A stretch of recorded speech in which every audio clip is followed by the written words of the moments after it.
Okay, this video is going to show you how to check to see if you have small things like children's socks, small underwear. I have found bikini underpants and thongs from units that we've bought that have been broken, or at rental units that needed repair, and the machine would be basically jammed up by either not spinning or not draining.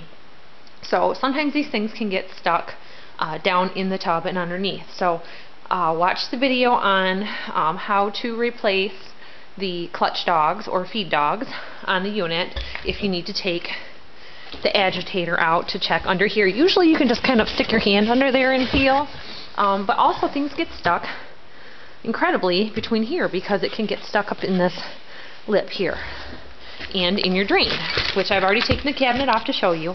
This right here is the drain. The drain pump pulls everything out. So you can see there's this, these white tabs, and I've already worked on this, so most of them are already loose, but you just pry up and go all the way around. There is also on a lot of these units a bleach reservoir tube that goes here down into the tub. This is a newer unit, so it doesn't have that, but watch for that if you take this tub ring off. And there is a seal underneath there that can go bad if you're getting water dripping on your floor. This is a good time to check for that. And you can see this black, this is where it's at, that's your seal. And this is why you can get a lot of water. See, on this unit, this was a bought unit that was broken. A lot of dirt and stuff gets up in there, and that's what can make your seal go bad. Lint and pet hair gets bound up in these a lot also. You can see that here.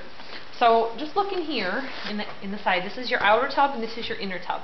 So after you check the inner tub for any clogged things, if you have to take it out, you can take it out and check in here. Antifreeze will keep any water from freezing in here.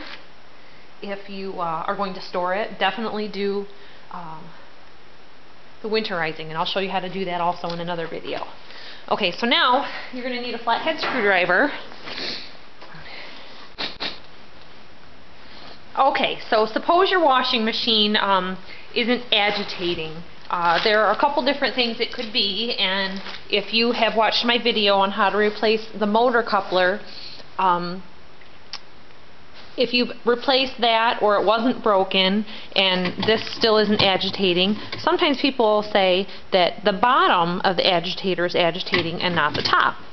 So what's inside of here is called clutch dogs. Some people call them dogs or feed dogs, and it is engaging and grabbing onto this along with your spin tube to make it agitate. So I'm going to show you how to open this up and take it out.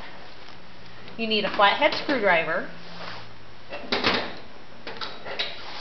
to pop this cap off. Now there's usually a groove, so look around the edge here for this. There's a little groove spot for your screwdriver, and just pop that out. Now there's a cap here on this model. Sometimes there is a dispenser for your fabric softener. So if you have a fabric softener dispenser, you just remove that out, and then this cap is usually underneath that. Sometimes there is no cap. So we'll just pull that out. It's got a rubber seal on it, and generally there's a lot of fabric softener in there. This unit does not have the fabric softener dispenser, so it's pretty clean in there. It's a good opportunity to clean that out because it can get built up. Okay, now down here you've got a nut with a gasket, and you're going to have... Okay, so down here you have a nut with a washer, a gasket on it for keeping the water or anything going down in there. You're going to have to take that out. This is where you're going to want an extension on your socket wrench, or a really long handled nut driver, which is basically like a screwdriver that you put the sockets on.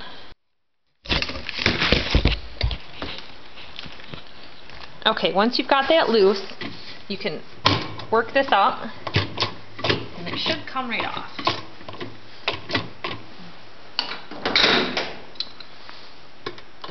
My socket nut keeps falling off and giving me a hard time. Alright, there you go.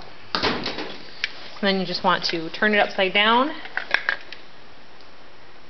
Here's your nut with your gasket on it. You're going to save that. Here's your top part of your agitator. If you need to get further down into your washing machine, there's this little collar here, and then the bottom part of your agitator should just lift right off like that. And that's the inside. That's how you get to your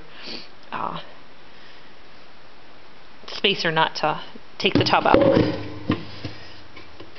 And this is grooved on the top of your transmission, so you want to line that back up.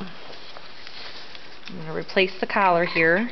We've inspected that and we know that it's in good shape. There's some grooves that it lines up in. I'm just going to show you the feed dogs on here. Here we have a black collar that holds the feed dogs on, and it just slides off. If these need to be replaced, if they're worn, you'll know because they have these little grooves on them. And if the grooves are wore off, they're not going to grab the inside of the agitator. So if you need to replace these, it's a set of 4. They're not very much, a couple dollars. You can buy them on eBay. I like appliancepartspros.com.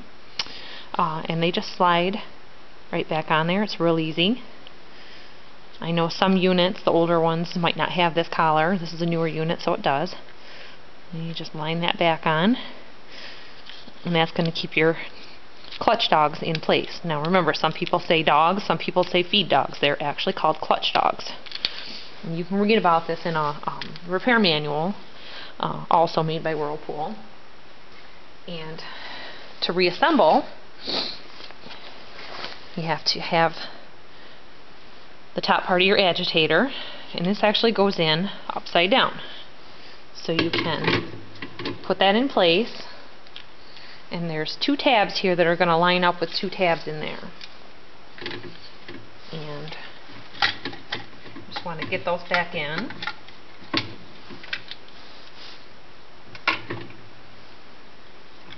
This is a little bit tricky because you can't really see. You just got to feel and get it in there. There you go. Now that's back in place. You just need to make sure that these little tabs are lined up there and there. Those tabs. And then push down on it, and then you put your nut back in and do what we showed you in the beginning in reverse order. So that's how you replace your clutch. So we've got our nut back in there. This is tight. I've got this washing machine broke down a little bit more than it needs to be because I was working on another repair. You'll see in this series of videos. Put our plastic cap back in there. Put your reservoir back in if you have the fabric softener. And then you just want to line up your tabs. Here you've got the cutout for your screwdriver. Line that up there. And snap that back on. You're all set. Now your agitator should work. These get wore out a lot from heavy loads, and I think kids in general running the washing machine, and just an extended period of use. So this isn't a very old washing machine. It is an estate made by Whirlpool, and I'd say that they're pretty equally good as the regular Whirlpools, but they're a little generic, and some things aren't made quite as heavy duty, but that's the video on the clutch dogs. Thanks for watching.